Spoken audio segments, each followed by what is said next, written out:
स्मरणशक्ती, एकाग्रता, वाणी, संवाद कौशल्य सुधारतं. हे सगळं जे आहे ना ते बुध ग्रहामुळे मिळतं. आता नोकरी व्यवसाय जो आपला असतो तो आपल्या बुद्धीवर, स्मरणशक्तीवर, संवाद कौशल्यावरच अवलंबून असतो नाही का.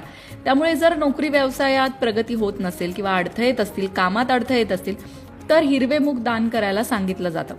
त्याचबरोबर आर्थिक स्थैर्य, पैशाच्या काही अडचणी असतील तर त्या सुद्धा सुटायला मदत होते. विद्यार्थी असतील तर विद्यार्थ्यांना सुद्धा निर्णय क्षमता सुधारणं, अभ्यासात लक्ष लागणं असे अनेक फायदे होतात.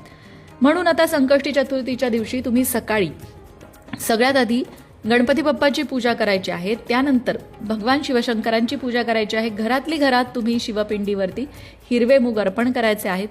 ते अर्पण कसे करायचे किंवा शिवामुठीची पूजा कशी करायची हे जाणून घ्यायचं असेल तर त्या संदर्भातला एक व्हिडिओ आपल्या लोकमत भक्ती चॅनलवर आहे, त्यामध्ये पूजा करून दाखवलेली.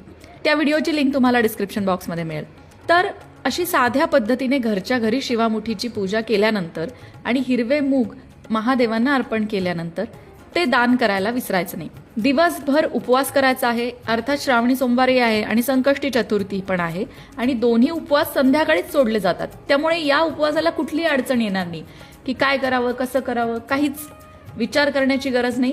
कारण की जेव्हा एकादशी आणि श्रावणी सोमवार एकत्र आला होता तेव्हा समस्या निर्माण झाली होती की एकादशी सोडत नाही आणि श्रावणी सोमवार संध्याकाळी सोडला जातो.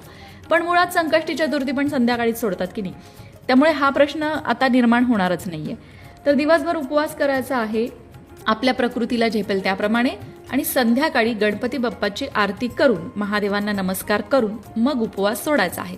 सोमवारचा हा दिवस पिता पुत्राची कृपा आपल्यावरती बरसवणारा असणार आहे. त्यामुळे त्याचा लाभ आपल्याला घ्यायचा आहे. भगवान शिवशंकर आणि गणपती बाप्पा दोघांचीही पूजा अर्चना करायची आहे.